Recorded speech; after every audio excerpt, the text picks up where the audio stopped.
여러분 안녕하십니까? JTBC 아침 뉴스입니다. 한 사이버대학 교수가 졸업생과 재학생을 대상으로 유료 사설 강좌를 열어 논란이 일고 있습니다. 해당 교수가 거액의 수강료를 챙겼다는 주장까지 제기돼 대학 측이 진상조사에 나섰습니다. 하원호 기자입니다. 온라인으로 수업이 이루어지는 전북의 한 디지털 대학입니다. 이 학교 학생 류모 씨는 정규 수업 외에 이 대학 교수가 강사로 나서는 외부 강의를 들었습니다. 해당 교수의 권유 때문이었습니다. 이거 하게 되면 여러분들은 전업에 나가서 한 달에 1,000만 원씩 벌을 수 있다. 이런 얘기에 공공연하게 한 거예요. 이 학교 교수가 강사진으로 참여하는 외부 강의의 수강료는 3시간짜리 한 강의에 5만 원에서 최고 20만 원. 학생들은 그동안 재학생과 졸업생 수백 명이 이 유료 강좌를 들었고 수강료로 낸 금액만 6억 원이 넘는다고 주장하고 있습니다. 차라리 학교 커리큘럼에 집어넣어서 교육을 시키는 것이 맞는 거지. 어떻게 이걸 별도의 과정을 빼내가지고 돈을 5만 원씩 받고 강의 받냐. 이건 아니라는 거죠. 학생들은 수료증에 찍힌 직인도 학교의 공식적인 직인이 아니라고 주장했습니다. 학생들이 문제를 제기하자 대학 측은 진상조사위원회를 구성했지만 석 달이 다 되도록 조사 결과를 내놓지 않고 있습니다. 유료 강의는 지금 맞다라고 보여지기는 하나 그것을 제가 지금 진상조사 안에서 결정이 나지 않은 상황에서 그렇습니다라고 해가지고 학교를 대표해서 답변을 드리기는 어렵다라는 거죠. 해당 교수는 학생들이 원해서 별도의 강좌를 열었고 교통비 등 실비만 받았을 뿐 개인적으로 이익을 얻은 적이 없다고 반박했습니다. 오히려 일부 학생들이 학회의 주도권을 잡아 이권을 챙기기 위해 자신을 음해하는 것이라고 주장했습니다. 일부 학생과 교수의 주장이 첨예하게 갈리는 가운데 유료 강좌 개설을 둘러싼 논란이 학내 갈등으로 번지고 있습니다. JTBC 뉴스 정원익입니다. 4년제 대학의 수시 모집 결과 학과 간 지원율이 큰 차이를 보였습니다. 취업이 보장된 보건의료계열 학과의 강세는 올해도 계속됐고 혁신도시 이전 기관 관련 학과들도 높은 경쟁률을 기록했습니다.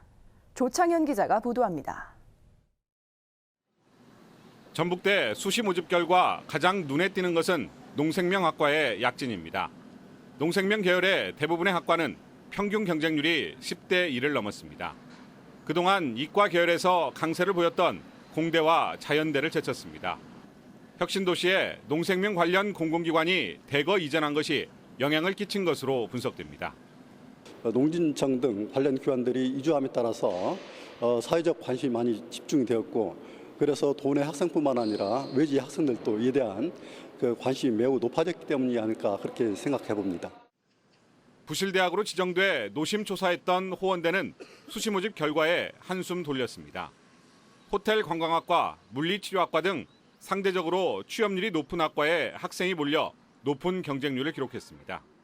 맞춤형 취업 프로그램을 통해서 전국 최상위권의 취업률을 유지하고 있고 또 특별 면학장학금 제도를 지원하다 보니까 수험생들이 많이 지원하게 된 것 같습니다. 도내 4년제 대학 수시 모집 결과를 보면 의치대와 한의대, 간호대 등은 여전히 높은 경쟁률을 이어갔습니다. 여기에 졸업 후 사실상 취업이 보장되는 군사학과, 응급구조학과, 물리치료학과, 사회복지학과 등에도 학생이 몰렸습니다. 청년 실업률이 사상 최고치를 경신하면서 학과 선택과 취업률의 상관관계가 갈수록 명확해지고 있는 것입니다. 반면 상대적으로 취업문이 좁은 인문사회, 상경계열 학과의 수시 경쟁률은 대학 평균 경쟁률을 밑도는 경우가 많았습니다. 대학 입학 때부터 졸업 후 취업까지를 고려하는 신입생들의 지원 전략으로 학과 간 희비가 엇갈리고 있습니다. JTBC 뉴스 조창현입니다. 탄소 섬유 소재로 만드는 제품의 대량 생산 가능성을 검증할 수 있는 기반 시설이 전주에 만들어졌습니다. 전국에서는 유일한 곳으로 관련 기업 유치에 도움이 될 전망입니다. 권대성 기자가 다녀왔습니다. 탄소 섬유의 합성 수지 등 다양한 소재를 섞어 넣으면 120도의 온도와 높은 압력을 통해 제품을 자동 생산하는 기계입니다. 자동차 앞 덮개 같은 부품도 만들 수 있습니다. 기존에 3시간 걸리던 생산 시간은 5분으로 줄어듭니다. 제품을 만드는 단가도 내려가게 되고요. 단가가 내려가면 실제로 산업화 그리고 제품화 적용하는 데 굉장한 이점을 가지고 있습니다. 국내 탄소 섬유 산업을 선도하는 전주에 탄소 복합체 상용화 센터가 문을 열었습니다. 전국에서 보기 드물게 탄소 섬유 소재에서 최종 제품까지 한 곳에서 생산할 수 있는 14가지의 첨단 장비를 갖췄습니다. 수십억 원대 장비를 선뜻 사기 힘든 기업들은 비용과 시간을 아껴가면서 대량 생산 여부를 따져볼 수 있을 것으로 기대합니다. 프로토타입뿐만 아니라 시제품 어느 정도 좀 나아가서는 마케팅을 위한 제품까지도 여기서 다 만들 수 있을 거라 생각을 하고 있습니다. 전주시는 현재 70여 곳인 탄소산업 기업을 추가로 유치하는 데 한층 도움이 될 것으로 보고 있습니다.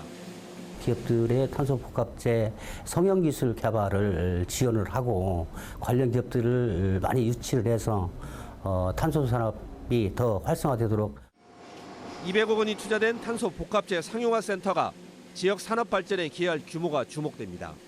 JTB 뉴스 권대성입니다.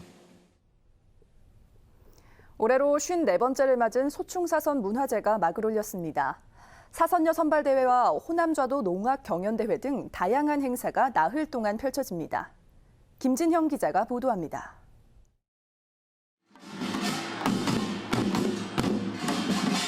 풍년과 무사고를 기원하는 풍물놀이가 신명나게 펼쳐집니다.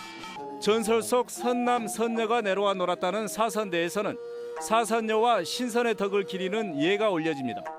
산과 강, 인심이 만나는 청정 향토 문화축제 소충 사선 문화제가 막을 올렸습니다. 이번 축제는 도시와 농촌이 함께하는 소통의 공간으로 꾸몄습니다. 농민들이 위로받아야 된다고 생각합니다. 농민과 도시민이 어우러져서 같이 화합의 한마당, 축제의 한마당으로 이끌고자 합니다. 오늘부터는 사선대 광장 특별 무대를 중심으로 국악 공연과 신나는 놀이패 공연, 사선 가요제가 이어집니다.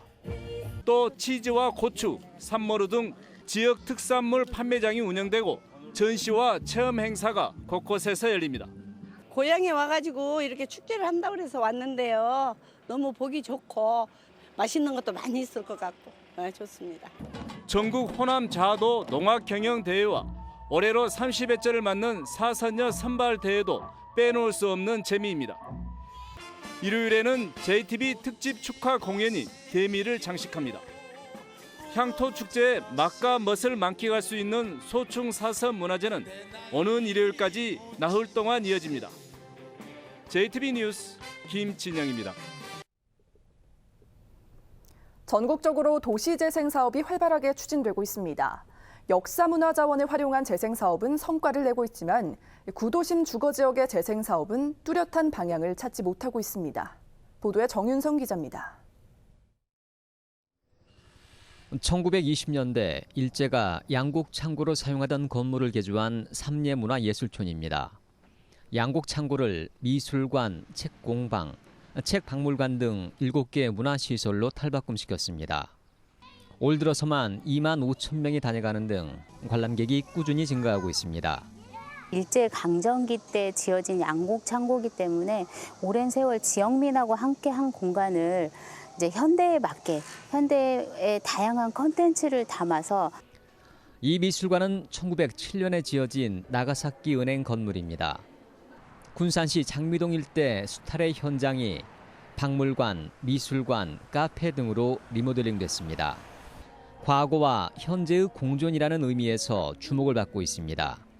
기존에 있는 관광 자원을 잘 활용했다는 점에서 이 관광객들에게 좋은 평가를 받았다고 볼 수가 있겠습니다. 문화적 자산이 있는 곳과 상업지역에선 도시재생 사업을 추진할 수 있는 안정적인 기반을 갖추고 있습니다. 하지만 자본이 부족한 대부분의 주거지역에선 뚜렷한 도시재생 모델을 찾지 못하고 있습니다. 전주시 노송동의 주택가입니다. 빈집을 허물고 그 자리에 텃밭을 조성했습니다. 전주의 빈집은 900채가 넘고 계속 늘어나고 있지만 주차장이나 텃밭 외에는 활용 방안을 찾지 못하고 있습니다. 군산의 벽화 그리기, 예술인의 거리 조성 사업 등도 흐지부지 돼버렸습니다.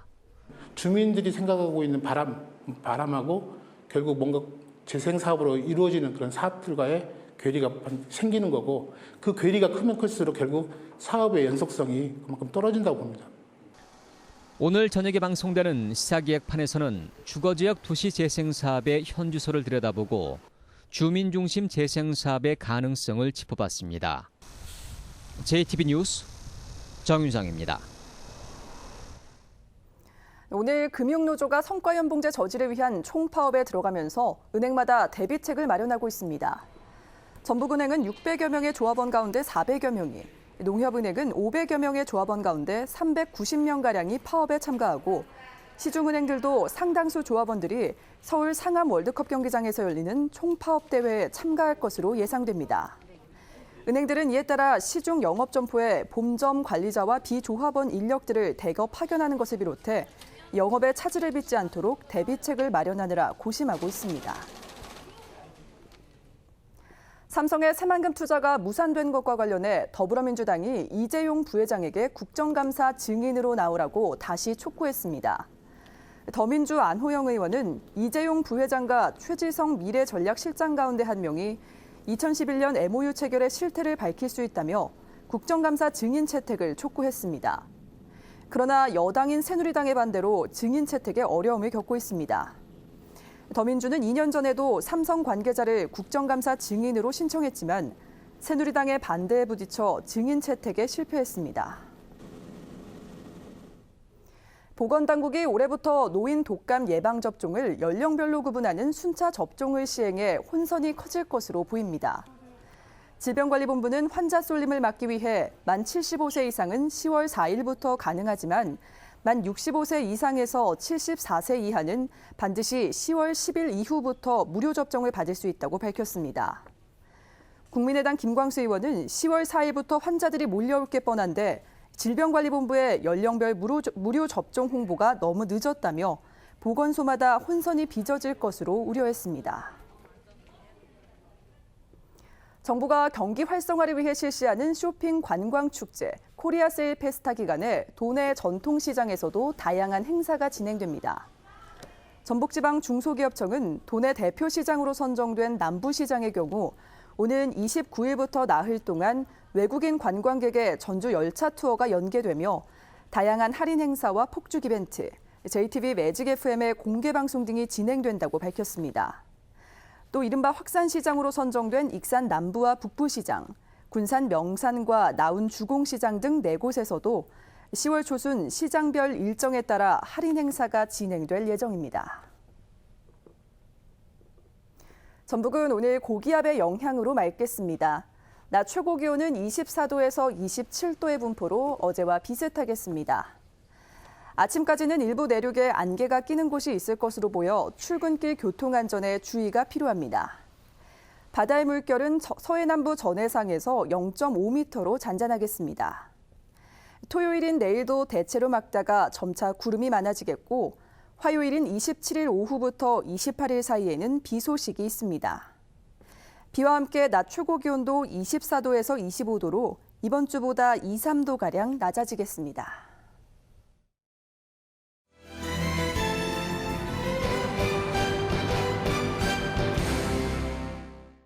정읍시 산내면 구절초 축제가 다음 달 1일에 개막해 9일까지 이어집니다.